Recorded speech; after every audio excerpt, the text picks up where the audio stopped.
All right, how y'all going? Jimmy here from Heavy Mag. I have got Jesse and Kev from Thy Art Is Murder, and we've got Ez on the end, joining us for her first interview with Heavy Magazine. So welcome to the team. We'll start there. Thank you. All right. As for you guys, how's it all going? How's the day so far? Good. We just got out. Yeah, just arrived. Did you get a golf cart in or anything? Did you have to walk like we did? We got driven up and made our fellow driving us park here, and he's going to drive us to stage as well, I think. Yeah, because I think we did about 6 Ks or something walking in here this morning. It's very far. We did download first here a long time ago, and I think we had to walk to the stage, so we won't be making that mistake again. Okay, cool. Can we jump in on your transportation when we want to get down there? Just come hit you guys up, and otherwise, how many steps were you up to already today? Quite a few. I was at 7,000 steps by the time we got here.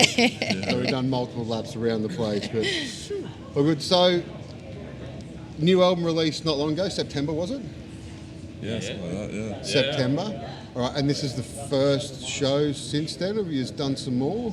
Well, we toured Europe right after the album was released. Yeah. And then we played a festival in Indonesia. Yeah, so the whole European album tour, and then the one-off show in Indonesia. And this will be kind of the first Australian leg of it. Yeah. Then off to America right after this, and everywhere else again.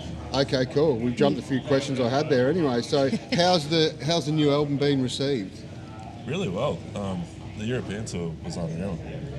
I think the response, especially, it came out, I think, a couple of days into the tour, so it's always a bit of a weird one, playing songs that people aren't that familiar with, but the singles that had been out went really well from the start, and then by the end of the tour, it seemed like a lot of people already knew all the words, and really, really positive, so we're excited to do it around the rest of the world and hopefully get a similar response. Yeah, cool. And obviously new vocalist on board. Yeah. It's been received well.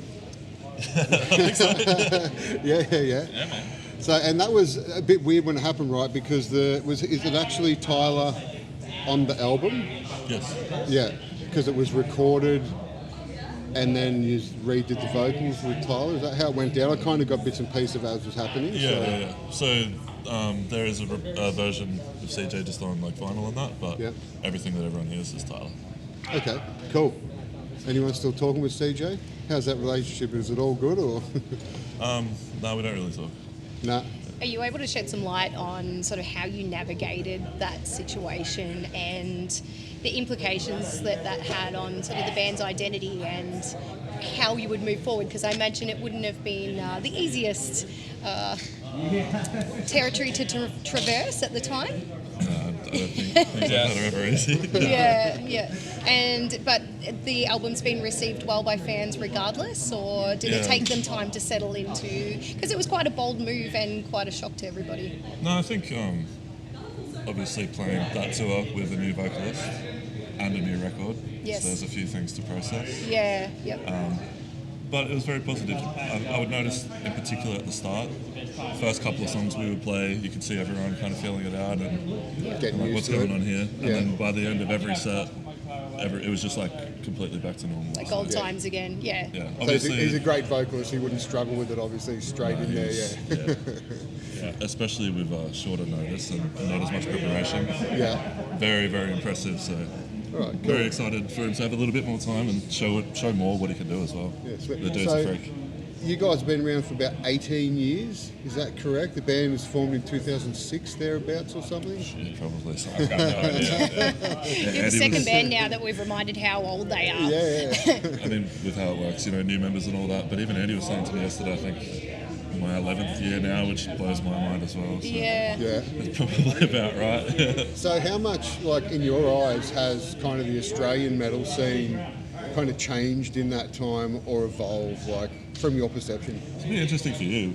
Have you noticed much? Because obviously Jesse's American. No, I mean, I still, I have no idea. I feel like it's harder for Australian bands, always has been. So I don't know if it's gotten any easier.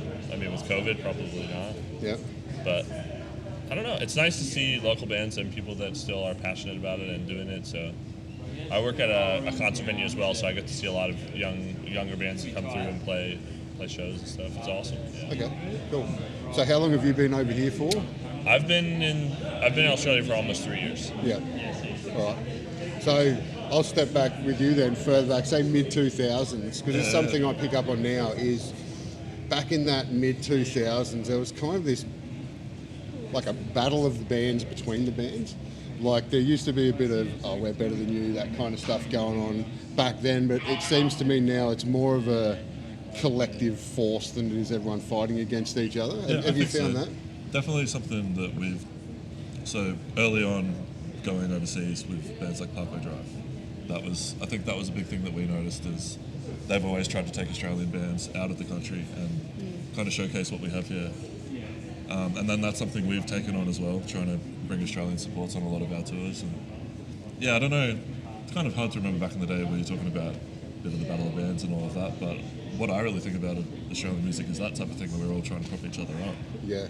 Getting stoked for any bands that are from here making it out overseas. And I think the perception overseas as well is that the Australian heavy music scene is really strong and all the bands are fucking awesome. So it's probably a lot of that to do with bands like Parkway that have given everyone that leg up, and then seeing that be returned by those bands when they're getting bigger and being able to do the same thing too. So. Sweet. And we've got a few bands on KNOTFEST this year, including yourself. Like, how's it feel to be a part of that this year? Yeah, it's awesome. Should be a fun one. And you guys are representing the Aussie contingent as well, being one of the Aussie bands on the lineup amongst some big wigs. So I think it's cool to see, the huge fan bases for, like you said, the Aussie bands that are just starting to tear up the world, not just be seen as local heroes here in our country. Yeah, it's nuts. We want to, like bands like Speed, like what they're doing is just crazy. Yeah, so those guys are mad.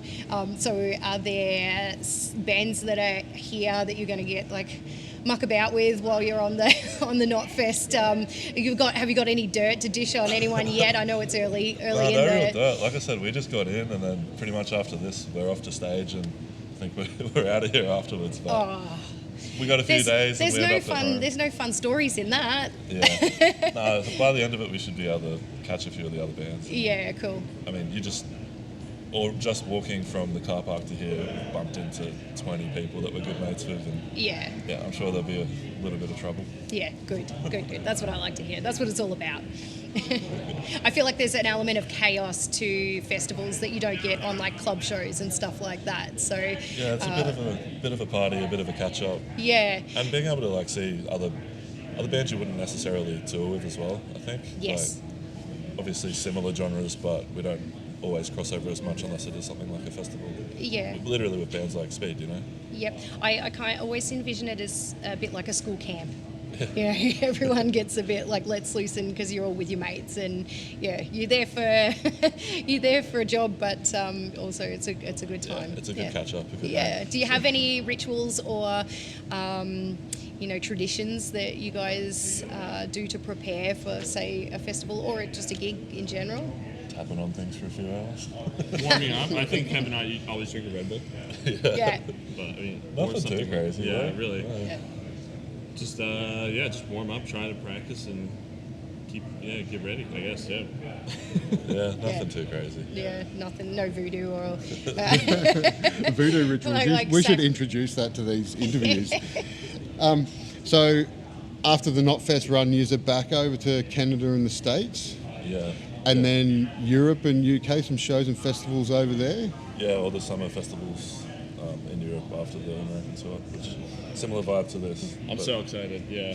About 4 or 5 weeks of it. For a band that tours so extensively, how do you keep your energy levels up and maintain the enthusiasm for performances night after night? No Red Bull before the set. Yeah. Yeah, I don't know. Well, it's like it's always exciting. I mean, it's something we've always done. I think. Yeah. It's just what you do. When they say you if you do something you love for a job, it doesn't feel like work. Yeah, absolutely. Yeah. I don't think we've lost track of that. We still love it. That's awesome. Every day's great. Yeah. Yeah, but I guess people can get jaded after 18 years or whatever it's been, but it's good to see you guys are still pumping it. Yeah, there's it's like anything. There's the good and bad moments, but I think the good outweighs the bad for sure. Yeah, definitely.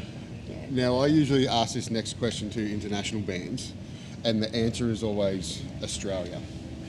And then recently we've got, but you know, South America's keeping up. But what's your favourite place to play in the world? What's your favourite country? Who goes the hardest? That's the tough one. Yeah, I don't know. I mean, who goes the hardest? I mean, I guess for us, probably Europe, you know, but also... It's different energy, though, too. Yeah. It is different energy. I mean, like, crazy mosh pits, I don't know. Yeah, I mean, I guess I'm thinking of Europe. That was the most recent tour, but America always goes hard, too. Yeah. Yeah, places like Texas. Yeah. Always goes off. So we're not as good as the internationals make us out to be. They're just being nice. No, it's sick, yeah. Yeah, I mean, it's great here. I think, you know, most people they come to Australia and they're like, this place is awesome. I think there's an element of when you go to a place that doesn't get as many bands. So, like when we played in places like Mexico, or we've done random shows in like Israel and South Africa and stuff like that. Those ones are always very memorable because, you know, the people just don't get the opportunities to see as many bands as America or Europe, where someone's coming through every week. So, yeah, you know, they always go hard. Maybe there's not as many people, but like I said, the energy's different. So, tricky question. Yeah, that's what we've heard about South America. It's a common one. It's because the shows don't come as often. When they do, it's just absolutely crazy. Exactly. They love metal Speaking there, of too. tricky questions, are we there already? yeah, we're there already. Okay. This is my little mystery box of dumb questions. I've called it KNOTFEST. Would you like to take the lid off and pick a question out of the box? Every band's getting one today. There we go. What's it going to be? Would you rather own a horse the size of a cat or a cat the size of a mouse? I told you that. I told you that was stupid. A horse the size of a cat? yeah, or the horse cat is- the size of a mouse? Horse the size of a cat. I'd just be a bit too worried about the mouse-sized cat. That sounds like danger. But I don't know. I love cats. If it was the size of a mouse, it'd be more portable. It could be here with us right now. It might be a horse right now. I mean, a horse cat also could be here, maybe. Listen, next thing, cats for the interviews. Well, I mean, if you picked one each, then you could Yeah, we could double up effectively have both. Would they vibe? Would the cat and mouse try to, attack the horse? Well, you've definitely thought about it more than I did when I wrote the question. So, I feel like they would vibe. I mean, as far as the ratio goes, you're just shrinking both of them. So Yeah. True, yeah. It's would like, a cat get on with a horse? or would true, I don't know. Maybe. A cat would probably be like, hell no. Are you talking about fornicating with the same bike? Bloody hell. That would be interesting. We should never let Crispy just rant Yeah, into sorry. interviews. All right. Well, we'll wrap it up. Thanks for your time. Thank you. We'll come and watch the show later on. Hope it's a good one. Hope the tour goes well. So Thank you so much. Thanks so much. thanks for joining us. Thank you.